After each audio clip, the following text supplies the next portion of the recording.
Hello guys, നമ്മൾ വീണ്ടും ഞങ്ങൾ വീണ്ടും എത്തി. ഇന്ന് പക്ഷേ ഒരു വെറൈറ്റി ഉണ്ട്. ഞങ്ങൾ ബീച്ചിൻ്റെ ഒന്ന് രണ്ട് കാര്യങ്ങൾ പറയാൻ വേണ്ടിയിട്ടാണ് ഞങ്ങൾ ഇറങ്ങിയത്. പക്ഷേ ഇന്ന് ഫുൾ മഴ നനഞ്ഞു, അപ്രതീക്ഷിതമായി. ഇപ്പോൾ ബീച്ചിൽ കണ്ടോ, അധികം ആൾക്കാരും കാര്യങ്ങളൊന്നുമില്ല. ഞങ്ങൾ മാത്രമേ ഉള്ളൂ ഇപ്പോൾ. അതുകൊണ്ട് നമുക്ക് ധൈര്യമായിട്ട് പറയാം, ഞങ്ങൾ ഇവിടെയുണ്ട്. ഞങ്ങളിപ്പോൾ ഇന്ന് പറയാൻ വന്ന കാര്യം എന്ന് വെച്ചാൽ, നമ്മൾ പുലിമുട്ടിനെ കുറിച്ചും ഈ നമ്മുടെ ഈ മുനിക്കൽ ബീച്ചല്ലേ, മുനിക്കൽ ഡോൾഫിൻ ബീച്ചിൻ്റെ ചരിത്രത്തിൻ്റെ ഏടിലേക്ക് പോകാനാണ്. ഏടിനെ കുറിച്ച് പറയാനാണ് ഞങ്ങൾ വന്നത്. കാരണം എന്താ വെച്ചാൽ, ഞങ്ങൾ അപ്രതീക്ഷിതമായിട്ട് കഴിഞ്ഞ ഒരു ദിവസം അല്ലേ, കഴിഞ്ഞ ഒരു 3 ദിവസം മുമ്പ് ഈ ബീച്ചിൽ വന്നിരുന്നു. അപ്പോൾ അവിടെ സലാം എന്ന് പറഞ്ഞൊരു വ്യക്തിനെ പരിചയപ്പെടാനും ആളോട് സംസാരിക്കുന്നതിനിടെ അപ്പോൾ ആൾ പറയുന്നത്, ഈ നമ്മൾ ഇവിടെ വന്ന് പാർക്ക് ചെയ്യുന്ന സ്ഥലം മുതലുണ്ടല്ലോ, ഈ ബീച്ചിൻ്റെ ഫസ്റ്റ് എൻട്രി, ആ എൻട്രി കാർ പാർക്കിംഗ് മുതൽ ഈ കടലായിരുന്നു. എനിക്ക് ഒട്ടും വിശ്വസിക്കാൻ പറ്റിയില്ല. കടലായിരുന്നു. ഇപ്പം നിൽക്കുന്ന ഈ കരഭാഗം മൊത്തം കടലായിരുന്നു. അതുപോലെ തന്നെ ബീച്ച് ഇങ്ങനെ ഒരു സംഭവം ഇവിടെ ഇല്ലായിരുന്നു, ഫുൾ കടൽ. അങ്ങനെ കടൽക്കാറ്റ് എന്ന് പറഞ്ഞ ഫിലിം പിടിച്ചത് എവിടെയാന്ന് പറയുന്നു.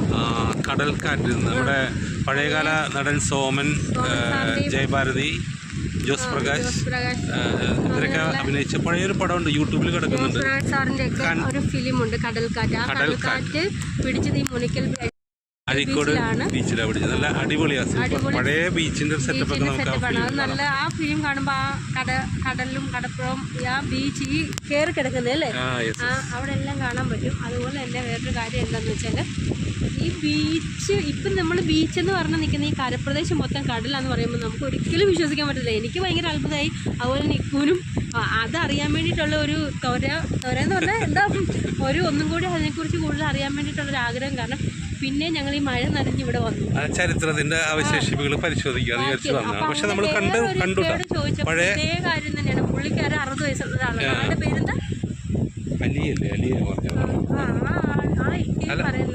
അല്ല, പറഞ്ഞത് കറക്റ്റാണ്. കാരണം നമ്മൾ പഴയ പുലിമുട്ടിൻ്റെ ഒക്കെ അവശേഷിപ്പുകൾ അവിടെ ഇപ്പോഴും ഉണ്ട്.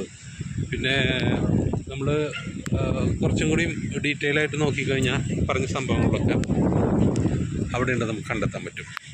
അപ്പം എന്തായാലും ഫുള്ള് മഴ നനഞ്ഞ് നമ്മളൊരു വീഡിയോ ചെയ്യാൻ പറ്റി. എവിടെ പോയാലും മഴ നമ്മൾ പിന്തുടരും അല്ലേ പാത്തു? അതിരപ്പള്ളി പോയാൽ അവിടെ മഴ, കോട്ടയത്ത് പോയാൽ അവിടെ മഴ. താല്പര്യമായതുകൊണ്ടും ഞങ്ങൾ മഴ ആസ്വദിക്കുന്നവരായതുകൊണ്ടും കാലൊന്ന് കഴുകിയിട്ട് പോവാം.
പുലിമുട്ടാണ് ഇവിടെ മുതൽ കാണുന്നത്.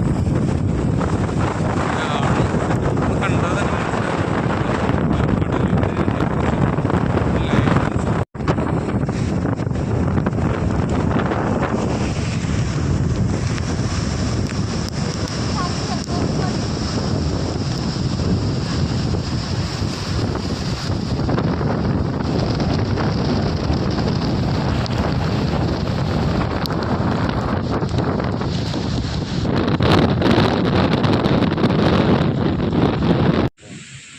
കടൽ കണ്ടോ, കടലിൻ്റെ വെള്ളത്തിൻ്റെ കളർ കണ്ടോ, കടലിൻ്റെ വെള്ളത്തിൻ്റെ കളർ കണ്ടോ, ഭയങ്കരമായിട്ട് കലങ്ങി മറിഞ്ഞ് കലക്ക വെള്ളം പോലെയാണ് ഇപ്പോൾ ഈ കരയടിച്ച് കയറുന്നത്. ഇപ്പം ഇന്നലെ രാത്രി അതിശക്തമായ മഴയും കാറ്റും ഉണ്ടായിരുന്നു. അപ്പോൾ ഇന്ന് വെളുപ്പിന് ഇവിടെ ഈ അഴീക്കോട് ബീച്ചിൽ ചുഴലിക്കാറ്റുണ്ടായി. ആ ചുഴലിക്കാറ്റോട് സംബന്ധിച്ച് കുറച്ച് നാശനഷ്ടങ്ങളുണ്ടായി. 2-3 ചീനവലകൾ നശിച്ചു പോയി. അതുപോലെ തന്നെ ബീച്ചിലെ ബെഞ്ചുകൾ, അതും കോൺക്രീറ്റ് ചെയ്ത ബെഞ്ച്, ടൈൽസ് മാർബിൾ എന്താ അല്ലേ, ആ ബെഞ്ചുകൾ നശിച്ചു, ഒടിഞ്ഞു പോയി. അങ്ങനെ കുറേ നാശനഷ്ടങ്ങളുണ്ടായി. ഇപ്പം ബീച്ചിലേക്ക് ആരെയും കയറ്റി വിടുന്നില്ല. 2 ദിവസത്തേക്ക് ബീച്ച് അടച്ചിരിക്കുവാണ്. അപ്പം പ്രകൃതിക്ഷോഭം നിലനിൽക്കുന്ന കാരണം. അതുപോലെ ഈ കടലിൻ്റെ ആ ഇതൊന്ന് നോക്കിയിട്ട് ആ വെള്ളം ഭയങ്കരമായിട്ട് നമ്മൾ തന്നെ ബീച്ചിന്റെ അകത്തേക്ക് കയറാതെ പുലിമുട്ട് വഴി അപ്പുറത്ത് കൂടി കറങ്ങിയാണ് വന്നത്. ആ മഴ മൊത്തം നനഞ്ഞ് മഴയെല്ലാം ഫുള്ള് നമ്മൾ ഓപ്പൺ ഗേറ്റിൻ്റെ അവിടെ വന്നപ്പോഴാണ് പറയുന്നത്, ഇനി എം ഡി പറഞ്ഞിട്ടുണ്ട്, മുസ്ലിംസിൻ്റെ എം ഡി പറഞ്ഞു അടച്ചിടാന്ന്. കടൽക്ഷോഭവും പിന്നെ അതുപോലെ തന്നെ അഴീക്കോട് ബീച്ചിൽ വരുന്നവർ ന്യൂസും അപ്ഡേറ്റ്സ് ഒക്കെ നോക്കിയിട്ട് വരിക. അല്ലെങ്കിൽ ഇവിടെ വരെ വന്നിട്ട് വെറുതെ പോകേണ്ടി വരും. അതുകൊണ്ടാണ് ഞങ്ങളിത് പറയുന്നത്.